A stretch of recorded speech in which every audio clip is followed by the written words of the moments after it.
Sa gitna, sir. Ito nga, sir. Ito nga. Ayan. Okay, salamat, sir.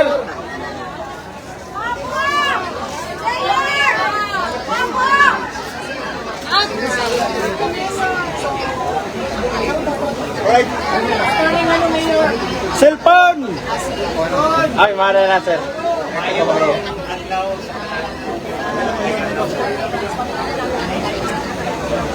Yesterday, nakahapon, I bade farewell and resigned as chairperson of the Civil Service Commission. I still have 5 more years left as head of agency and a lifetime pension waiting at the end of my term. Apan ako nakaamgo nga sa kinabuhi, wabot kita sa takna nga makingon ka sa imong kaugalingon nga naay mga utang nga labing importante kaysa sa posisyon o benepisyo. Today, I go back home to Davao City and offer myself and my 20 plus years of experience in government to serve you, my first love. Ibitad ko sa akong kasing-kasing paulit. Dinig na po mapugnan, kung dinig sa na po gusto pugnan. Matod pagani nila, ang first love, dinig yun malintan. And for me, it is Davao City. The reason that I entered public service in the first place. Kaya sa pagkatinuod ang katawhan sa Davao, ang unang naghatag sa ako sa higayon nga mo serbisyo. Utang kabubuton nako sa mga taga-Davao, ang tanan nako nabuhat ug nakaput, isip isa ka public servant. Tungod sa akong trabaho sa CSC, mas ikusog pa ang pagdasig kanako nga mobalik sa Davao. Nakita nako nga daghan kay mga serbisyo pwedeng buhaton para mas mabatik pa gyud sa mga taga-Davao ang tinuod nga paglambot. The best cities offer the best public services. Ang lungsod nga matimat, nunon katambayayo ang iyang pumupuyo sa panahon sa panginahanglan, pinabila sa dunay sakit, sa pagsiguro sa seguridad sa pagkaon, dunay bulig sa edukasyon, bukas ang mga oportunidad sa trabaho o uban pang serbisyo publiko. Karong adlaw, ako mga kababayan, kaninyo gitukyan nako ang akong kamalaran.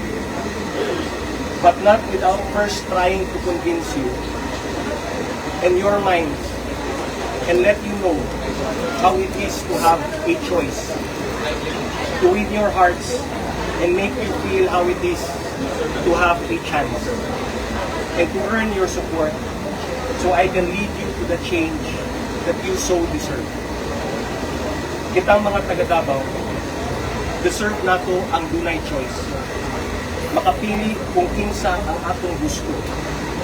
Dili ka ng no choice na lang kapili. Davao and all Davaoenos deserve a chance to have real, meaningful, and lasting change. Sulod sa 2 ka dekada nga kita nag-alagad sa gobyerno, kibaw ko nga dili lalim ang mag-implementar o reforma dili sa dalit-dawaton ang mga pagbago o kabatuhan.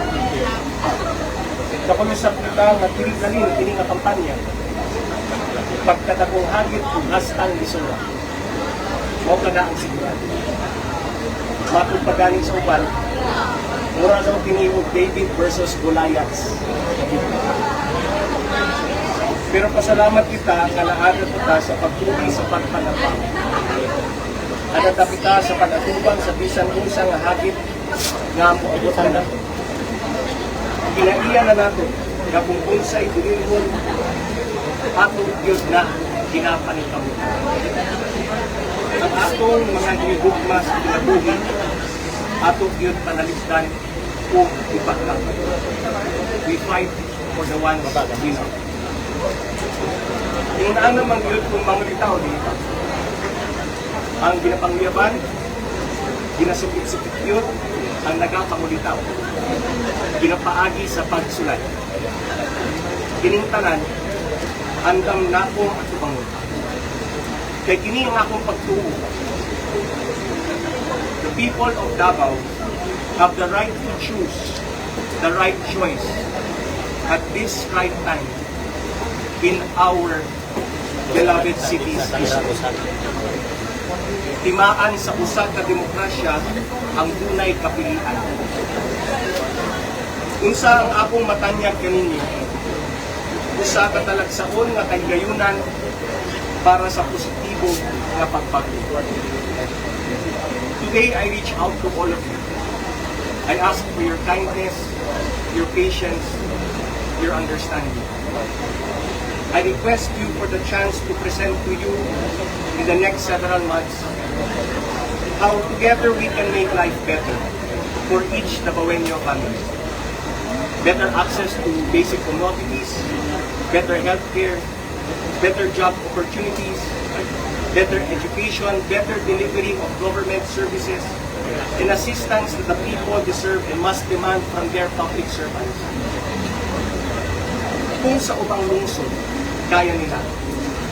Nganong dili nato kayong tuhaton sa Davao. I believe with your support, we can do more. Dason, karong adlaw, I filed my certificate of candidacy isip mayor sa Davao City.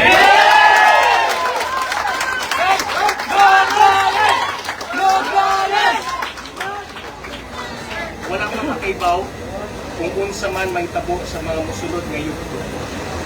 Apan ang akong Latino, kinalangga yun nako ang Davao. Maong tungod ni ini, tibok kasing-kasing nakong subayon kining gipilit nako adalan. Para kaninyo mga kababayan ko, bisan unsa kayano na. Aniya ko, ginatanyag ang akong kaugalingon, andang aron alagaran kamo. I will give you my very best, as I always have, and as I always do. Kang salamat, and may God bless us all.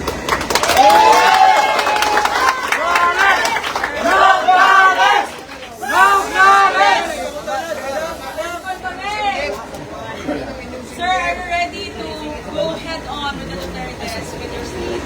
Yes, I filed my certificate of candidacy. Makahatag kita with choice sa Davao. So the David and Goliath should be the former president?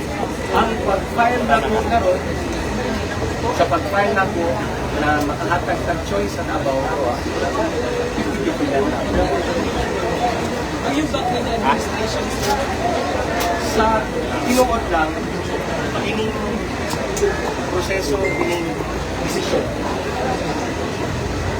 Daghan ang nag-suporta, daghan ang nag-text.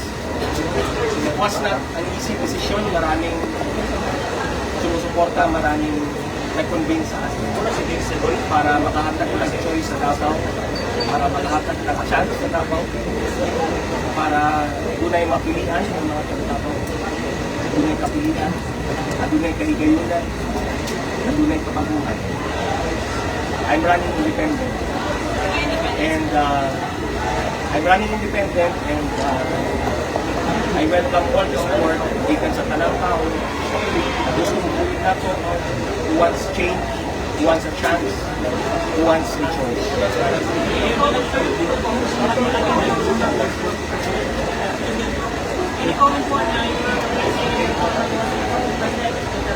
This is for the people of Davao. This is for the people to have a choice. This is for the people to have a chance. Makapili pa lang sila kung sa tanong na mamaya. Kung sa deserving, kung sa makahatag ng kapaguhan sa Davao. This is for Davao. Sir, sa pag-resign ninyo, sa mensahe ni PBBM, or nabasa yun?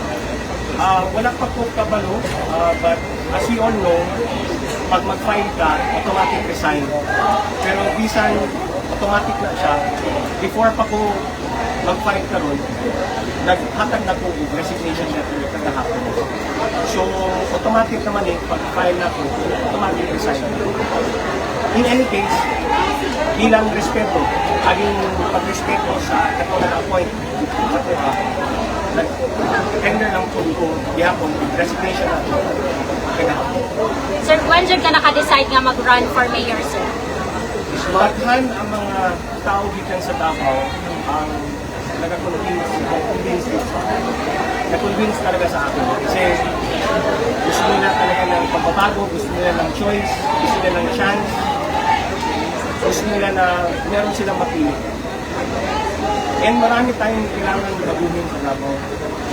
Like what, Sa sir? pagka-CSE ko, sa pagka-trabaho na ko, sa even after nag-congressman ko, maraming mga syudad ang grabe na ang progress, grabe na ang asenso, panangitan. Kung sa bali ay tanang papaspason nato ang pag-apply, pagkuha, paghatag sa mga business permit, sa mga building permit. Ang upang mga lungsod, online na ang payment, online ang application, e-governance na sila. So, hindi pa pwede natin na kuhatong sa Davao City.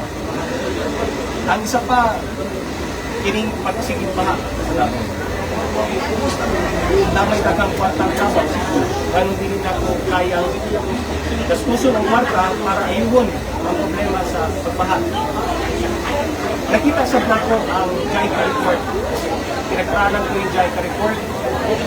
And based sa JICA report, it will need the tandem sa administration, sa nasyonal, o sa syudad.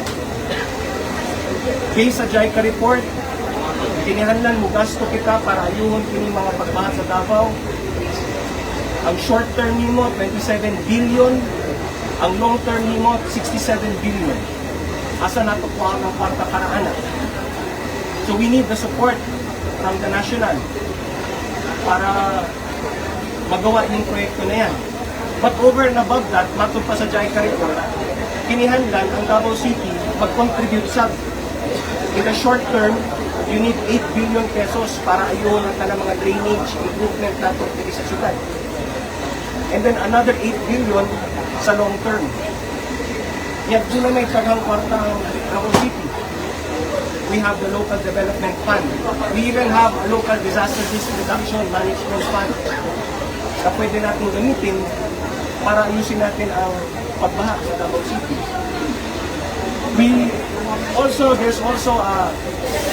There is also a proposal para sa traffic sa Davao City. Makinihan lang gikan sa ADB loan at sa support sa national, we need billions of pesos para ana. Again, we need the support sa administration, but also ang Davao City, kinihanlan din ako yung local support na natin. We have the special education fund, but ang dami pa rin mga classrooms na kailangan natin.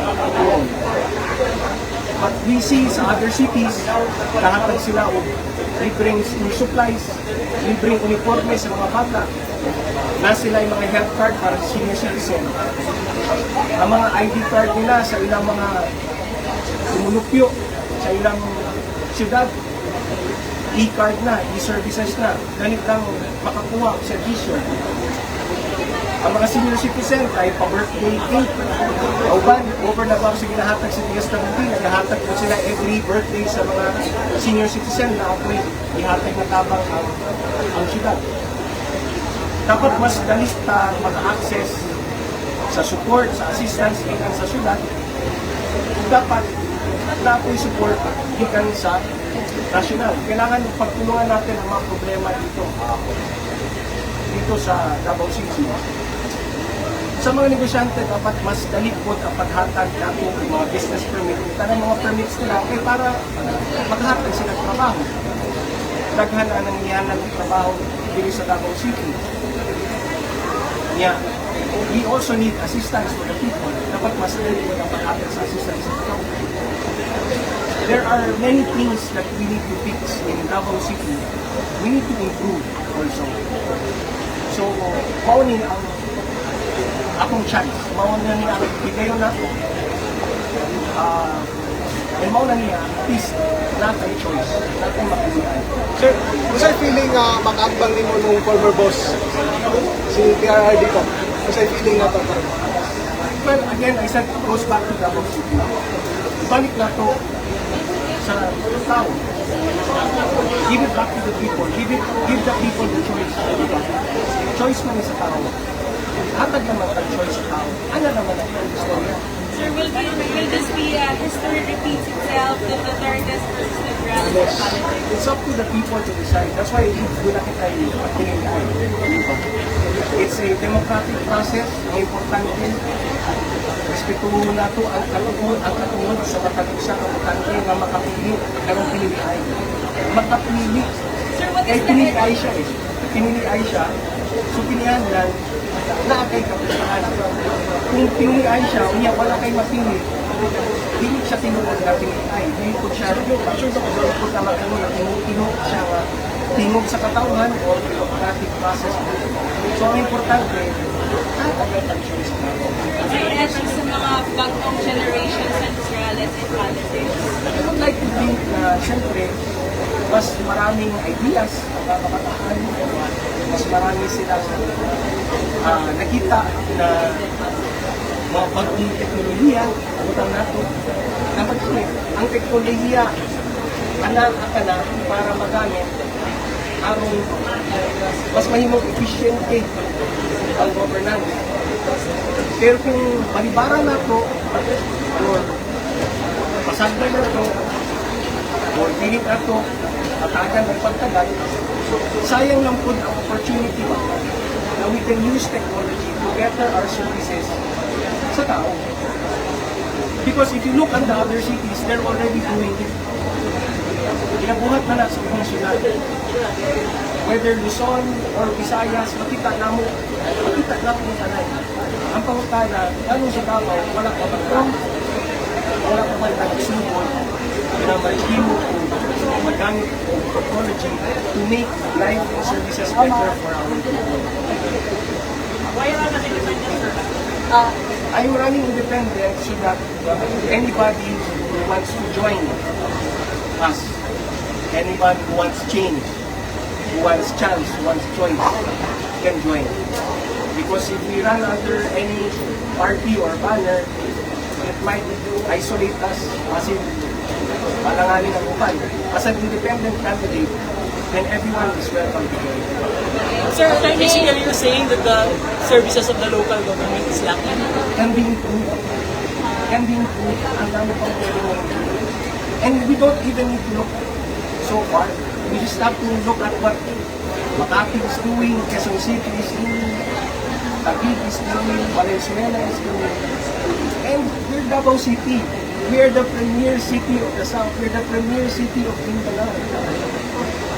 How can we not catch up? Bakit hindi pa tayo sa level na ganyan? Pwede naman. Pwede naman. Kaya naman. It's just that you just have to give it a chance. Kung gusto nyo na to, it's really up to us. Nasa na ako. Nasa account na rin. Kung gusto nyo, I'm here. Offering myself. Attorney saying na kulang supportan ng administration sa Davao. Like I said, we have to be open from support from anyone.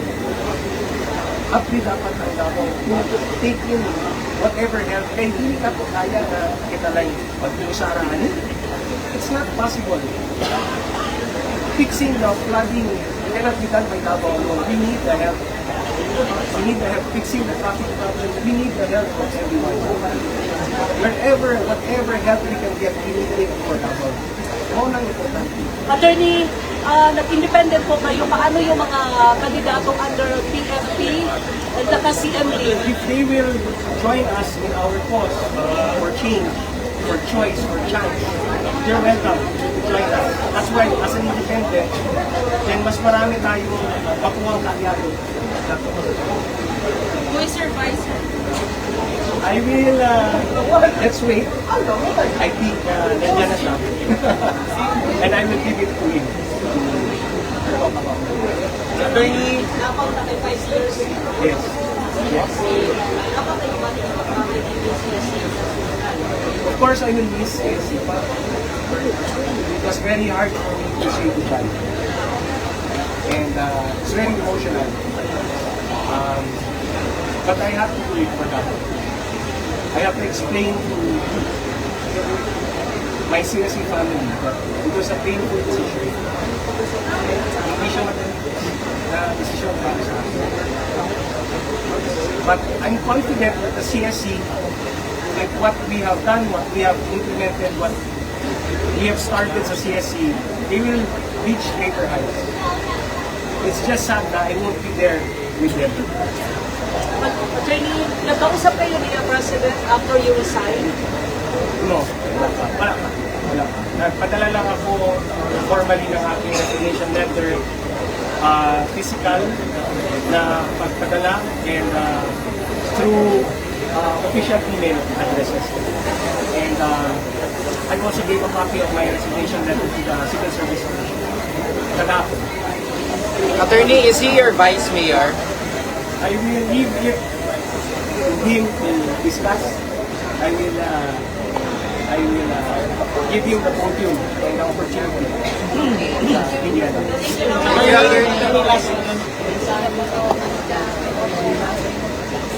Mga taga-Davao, mga po,